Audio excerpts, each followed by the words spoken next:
Federasi Sepak Bola Indonesia, PSSI, telah memanggil 39 pemain untuk ikut pemusatan latihan TC Tim Nasional Timnas Indonesia U19. Nantinya para pemain akan dikumpulkan terlebih dulu di Jakarta untuk ikut TC pertama pada 1-6 Maret tahun 2022. Setelah itu, menurut rencana, skuad Garuda Muda akan bertolak ke Korea Selatan Korsel untuk melanjutkan TC kedua pada tanggal 7 Maret tahun 2022. Namun, dari 39 nama pemain yang dipanggil PSSI untuk TC Timnas Indonesia U19 tidak semua akan bertolak ke Korsel. Shin Tae-yong akan melihat hasil TC pertama di Jakarta. Hanya pemain terpilih yang bisa berangkat ke negeri ginseng nantinya. Sebanyak 39 pemain akan dipanggil. Tetapi tidak semua pemain itu akan terbang ke Korsel, tulis pernyataan PSSI di laman resmi Kamis tanggal 24 Februari tahun 2022. Sebagaimana diketahui, Timnas Indonesia U19 saat ini terus dipersiapkan untuk mengikuti Piala Dunia U20 2023 yang bakal digelar tahun depan di Indonesia. Berbagai persiapan terus dilakukan, termasuk melakukan pemusatan latihan di Korsel. Sekjen PSSI, Yunus Nusi, mengatakan bahwa selama di Korsel Timnas Indonesia U19 bakal menjalani latih tanding di dua kota. Pertama Gyeongsangbuk-do pada 13-24 Maret mendatang dan berlanjut di Daegu mulai tanggal 25 Maret sampai tanggal 10 April tahun 2022. Kemudian, Yunus Nusi juga menjelaskan bahwa pasukan Garuda Muda akan melakukan uji coba dengan tim lokal Korea Selatan, dan tak menutup kemungkinan mereka akan menjajal Timnas Korea Selatan U20 nantinya. Selain melakukan pemusatan latihan, juga akan uji coba dengan tim lokal. Bahkan amat mungkin kita akan melawan Korsel U20, ujar Yunus. Pemusatan latihan ini baru awal. Nantinya akan ada lagi tapi belum tahu akan diadakan di mana. Karena ada beberapa perubahan nama pemain dalam tim imbuhnya. Yunus Nusi sendiri berharap kemampuan Timnas Indonesia U19 akan terus terasah. Ia ingin penggawa muda Garuda mencapai puncak penampilan mereka di Piala Dunia U20 mendatang. Hasil drawing atau undian kualifikasi Piala Asia 2023 menempatkan Timnas Indonesia ke grup yang kurang bersahabat, bahkan tergolong maut. Timnas Indonesia bakal bersaing dengan 23 negara lain di putaran ketiga kualifikasi Piala Asia 2023 Juni mendatang. Nantinya, seluruh tim peserta akan terbagi ke dalam 6 grup yang masing-masing terdiri dari 4 tim termasuk 1 tim tuan rumah. Sebanyak 6 negara telah ditunjuk oleh Konfederasi Sepak Bola Asia (AFC) untuk menjadi tuan rumah di setiap grupnya. Ke-6 negara tersebut adalah Malaysia, India, Kuwait, Kirgistan, Mongolia, dan Uzbekistan. Adapun undian grup kualifikasi Piala Asia 2023 telah diselenggarakan Kamis tanggal 24 Februari tahun 2022 pukul 14 waktu Indonesia Barat di markas AFC Kuala Lumpur, Malaysia. Dalam pembagian grup kualifikasi Piala Asia 2023 menggunakan ranking FIFA sebagai acuan untuk menentukan pot. Timnas Indonesia, yang semula di pot 4 atau terakhir, berpindah ke pot 3 berkat peningkatan ranking FIFA ke posisi 160. Berdasarkan hasil undian, Timnas Indonesia tergabung di grup A bersama Yordania, Kuwait, dan Nepal. Skuad Garuda bakal berlaga di kualifikasi Piala Asia 2023 pada 8, 11, dan tanggal 14 Juni tahun 2022. Seluruh tim akan memperebutkan 11 tiket tersisa untuk putaran final Piala Asia 2023 yang digelar di China. Adapun 11 tim yang lolos tersebut terdiri dari juara grup ditambah 5 runner-up terbaik di babak kualifikasi.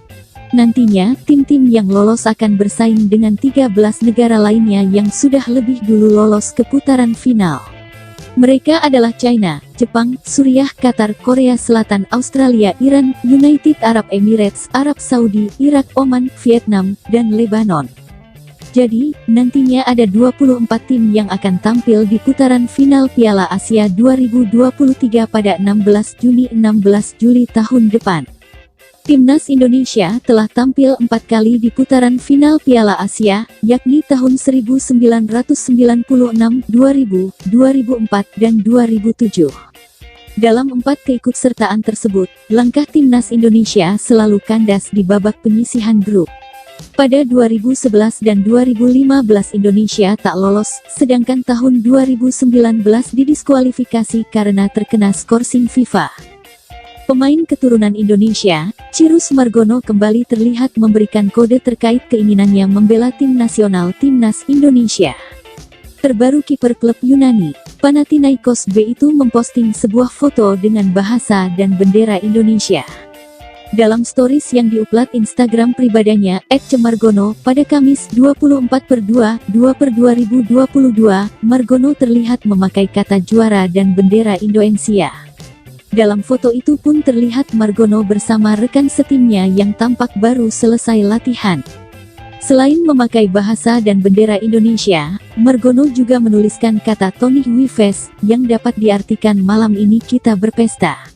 Tampaknya Margono dan rekan setimnya berniat untuk bersenang-senang usai berlatih keras. Tentunya uploadan Margono itu langsung menarik perhatian pencinta sepak bola tanah air. Sebab banyak yang menilai Margono cukup serius akan keinginannya untuk bermain dan membela skuad Garuda. Apalagi sebelumnya Margono juga pernah memberikan sinyal yang amat kencang untuk bermain bersama timnas Indonesia. Margono tepatnya berkunjung ke Kedutaan Besar Republik Indonesia di Athena, Yunani. Pada momen itu ia bahkan menuliskan kata, "Sebentar lagi kita Garuda." Margono sendiri bukan pemain naturalisasi karena ia memiliki kewarganegaraan ganda, yakni Indonesia dan Amerika Serikat. Nantinya Margono hanya perlu memilih menjadi warga negara Indonesia, WNI, dan membuat kartu tanda penduduk KTP. Jika kedua itu sudah rampung maka ia tinggal menunggu panggilan dari pelatih timnas Indonesia, Sintayong.